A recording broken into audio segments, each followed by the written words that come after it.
Selamat pagi, Assalamualaikum warahmatullahi wabarakatuh. Salam sejahtera untuk kita semuanya. Hari ini saya akan membawakan suatu materi di bidang transportasi yang terkait dengan isu sustainable. Ya, jadi kalau di bahasa Indonesia kan mungkin lebih dikenal dengan transportasi berkelanjutan. Nah, teman-teman, mungkin kita sudah banyak mendengar berita, ini salah satu contoh saja kemacetan terjadi di suatu provinsi, ya di Bali contohnya, di mana Bali sebagai pusat turis di Indonesia, tujuan utama wisatawan, banyak sekali isu masalah transportasi, di mana kalau kita ke Bali, mungkin pilihan pertama kita adalah transportasi pribadi, entah itu kendaraan roda 4 atau roda 2. Tentunya ke depan kita harus, kalau kita bicara Sustainable Development Goals atau transportasi yang berkelanjutan, ini harus kita carikan solusinya, di mana kemacetan ini tidak boleh terjadi, karena ketika kemacetan terjadi tentunya banyak sekali kerugian, tidak hanya ekonomi tetapi juga waktu yang akan hilang.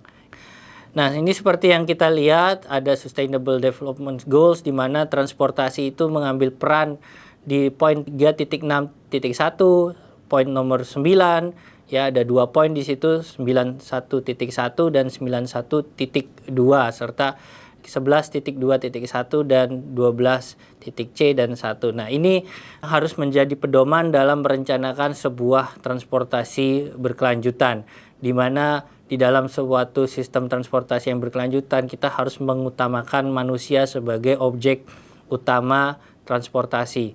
Jadi apapun moda transportasi yang dibangun atau dibuat harus memikirkan bagaimana masyarakat dapat menggunakan transportasi tersebut dengan baik dan dapat mengaksesnya dengan moda transportasi yang ramah lingkungan, seperti misalnya berjalan kaki ataupun menggunakan personal mobility devices.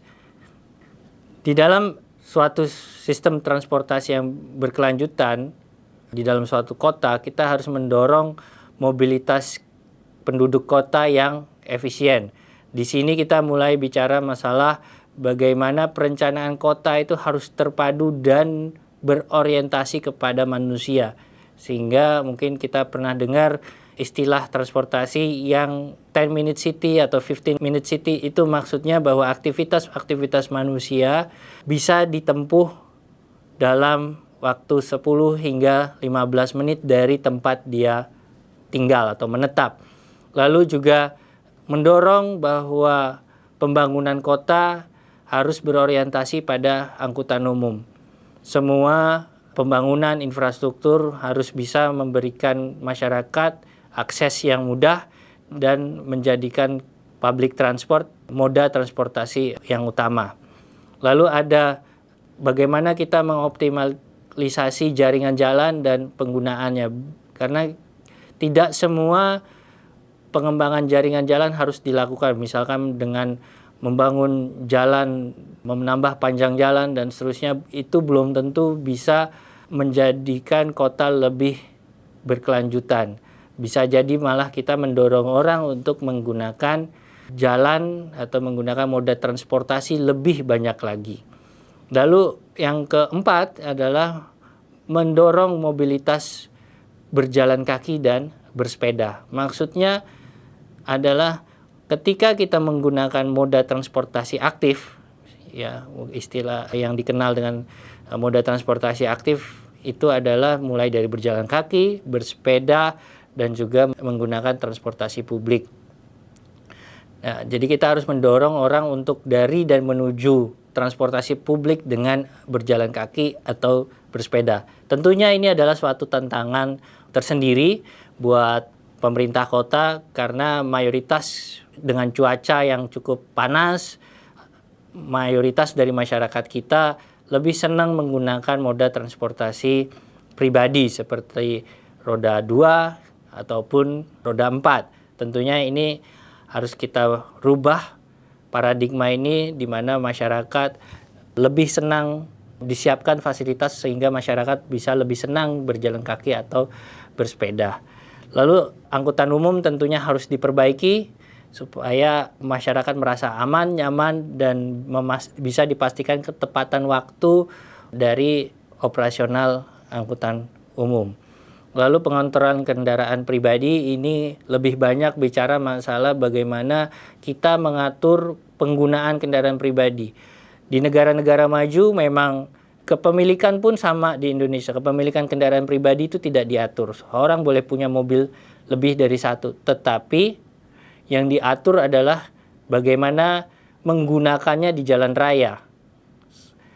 Jadi misalkan seperti di adanya taxation untuk mengendalikan lalu lintas, itu salah satu, ataupun mengatur jam operasional kendaraan seperti yang dilakukan di Jakarta dengan ganjil genap, itu adalah salah satu instrumen yang bisa digunakan dalam pengaturan kendaraan pribadi. Lalu selain kendaraan pribadi diatur penggunaannya, juga harus diatur perparkirannya, di mana dalam mengatur parkir kita bisa menerapkan suatu zona di mana orang memarkirkan kendaraannya di dalam kota tentunya jauh lebih mahal dibandingkan tarifnya, ya maksud saya, dibandingkan kalau orang memarkirkan kendaraannya di pinggiran kota. Nah, ini juga salah satu instrumen yang dapat digunakan untuk mengontrol atau mengendalikan penggunaan kendaraan pribadi dari dan menuju ke pusat kota. Lalu mempromosikan kendaraan yang ramah lingkungan. Ini juga sesuatu yang perlu kita terus dorong. Contohnya misalkan bagaimana mengkonversi kendaraan yang ada sekarang menjadi kendaraan yang bermesin hybrid atau bermesin listrik. Itu juga membantu untuk menurunkan emisi atau penggunaan bahan bakar dan menurunkan emisi kendaraan gas buang yang dihasilkan. Dan selalu mengkomunikasikan setiap solusi atau program yang akan dilakukan oleh pemerintah kota, sehingga masyarakat dapat paham dengan apa tujuan dari suatu kebijakan, dan tentunya harus terukur dalam artian ada suatu nilai atau target yang ingin dicapai, misalkan seperti penurunan emisi, untuk menjadikan masyarakat lebih sehat dan mengatur pergerakan yang lebih efisien. Yang terakhir adalah setiap kebijakan pasti akan menjadi suatu tantangan buat pemerintah kota, sehingga harus dilihat segala aspek yang terkait, termasuk juga bagaimana masyarakat mengatur pola kerjanya. Seperti ketika pandemi, kita mengatur pola kerja kita dilakukan, mayoritas pekerjaan dilakukan di rumah atau di kawasan terbatas. Itu juga mendorong orang untuk tidak berpergian dengan jauh. Tentunya ini menjadi suatu tren yang harus dikaji dan didorong, bagaimana adanya suatu aturan kelonggaran untuk bekerja dari rumah, sehingga meminimalisir suatu perjalanan yang bisa efisienkan, sehingga dapat membantu menurunkan emisi gas buang, karena masyarakat bekerja dari rumah, sehingga ada beberapa persen dari pegawai dari suatu perusahaan atau kantor bisa tidak perlu melakukan perjalanan ke kantornya. Nah, di dalam penerapannya kita ada suatu penerapan paradigma baru yang harus digunakan, di mana dalam mengutamakan manusia kita mendorong adanya pendekatan movement and place, ya, di mana dalam movement and place itu kita harus tahu pola pergerakannya dan fungsi dari suatu infrastruktur bangunan. Nah, pendekatan ini banyak dikembangkan di Melbourne, ya, di mana kita mengoverlay mulai dari networknya, lalu ada bangunan apa saja, aktivitas apa saja, dan yang jumlah orang yang akan datang, dan terakhir kita memastikan masyarakat itu bisa terjamin keamanan dan keselamatannya di jalan raya. Ini salah satu konsep bagaimana kota yang, kalau di Depok mungkin kita bicara Margonda gitu ya, bagaimana mentransformasi jalan kota menjadi jalan yang lebih berkeselamatan dengan mempertimbangkan konsep movement and place. Di sini kita bisa lihat di gambar bahwa dengan menurunkan batas kecepatan di suatu kota, kita bisa juga mendorong untuk penurunan fatalitas dari suatu kecelakaan. Ini contohnya bangunan atau fasilitas yang ada di suatu jalan perkotaan. Lalu di pemukiman tentunya lebih berbeda dengan di perkotaan, di mana kita juga memberikan ruang untuk bersepeda dan juga ruang terbuka hijau untuk masyarakat berinteraksi. Dan juga di suburban atau di pinggiran kota, ini juga transit atau titik transit ini menjadi tempat untuk open space untuk publik, dan di mana orang dari tempat titik transit tersebut bisa berjalan kaki dari dan menuju rumah. Ini adalah suatu kebijakan yang harus kita dorong, yaitu avoid, shift, dan improve. Avoid itu mendorong orang untuk menghindari melakukan perjalanan berbasis kendaraan bermotor. Nah, di sini ada pengaturan demand, lalu shift, merubah orang dari kendaraan pribadi menjadi kendaraan yang lebih ramah lingkungan, dan improve. Artinya di sini ada perubahan penerapan teknologi yang dapat didorong. Dalam melakukan avoid and shift tentunya harus ada data collection. Yang penting di sini harus ada peran kolaborasi antara akademisi dengan, misalkan kalau di Indonesia ini dalam BPS yang mengambil data, lalu ada kapasitas development untuk bagaimana data itu diolah ya, dan juga dirilis kepada publik. Nah, ini public transport yang dalam bicara avoid, shift, karena improve harus ada 5 komponen, mulai public transport, akses public transport accessible frekuensi, dan ke transportasi yang aman dan nyaman. Nah, ini suatu contoh bagaimana pemerintah di Bali itu dari akibat cerita di depan yang terkait kemacetan, mereka mengkonversi menyediakan angkutan publik menjadi yang berbasis listrik. Di sini kalau kita pelajari ada beberapa barriers, mulai dari finansial, lalu infrastruktur, teknologi barriers, policy, dan capacity. Tentunya ini menjadi suatu tantangan bagaimana barriers ini harus dihilangkan, seperti misalkan investasi kendaraan listrik yang relatif masih mahal dibandingkan dengan combustion engine, lalu penyiapan energinya, ya ini tidak hanya kerja sendiri, tapi juga kolaborasi dari beberapa institusi, termasuk kampus seperti Universitas Indonesia yang mengembangkan bus listriknya. Nah, ini mobility as a service adalah suatu bagaimana masyarakat bisa mengakses angkutan publik dari handphone atau dawai atau gadgetnya mereka. Mereka bisa mengatur pola perjalanan dan juga termasuk sistem pembayarannya.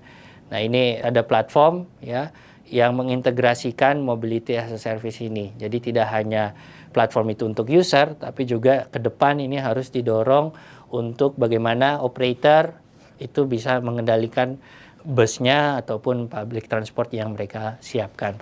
Dan ditampilkan dalam mobility ya, suatu bangunan atau infrastruktur di mana hubs ini titik transit yang berfungsi sebagai untuk titik kumpul, juga bertransfer moda transportasi. Ini contohnya salah satu yang sudah ada di Jakarta, misalkan ada di CSW di Blok M ataupun di Duku Atas, di mana masyarakat di situ tidak hanya transfer atau berpindah angkutan umum, tapi dia juga bisa melakukan suatu aktivitas-aktivitas sosial di sekitaran wilayah tersebut. Kita coba juga dorong, ini ada penelitian yang kami lakukan, bagaimana menggunakan e-mobility untuk pergerakan lokal. Di Bali, tadi karena konteksnya dalam wisatawan, kita mendorong bagaimana masyarakat atau turis di Bali menggunakan moda transportasi yang ramah lingkungan. Sehingga kita dorong bagaimana masyarakat berpindah ke sepeda listrik, e-scooter, atau personal mobility devices lainnya. Ini kita coba lihat bagaimana impact terhadap lingkungan dengan jarak tempuh tertentu. Kita coba lihat bahwa masyarakat atau wisatawan, turis, berkenan memilih moda transportasi yang ramah lingkungan seperti kendaraan e-scooter itu kalau perjalanannya di antara range 1 sampai 4 kilo. Lebih dari 4 kilo mungkin mereka udah harus berpindah ke moda transportasi yang lebih aman.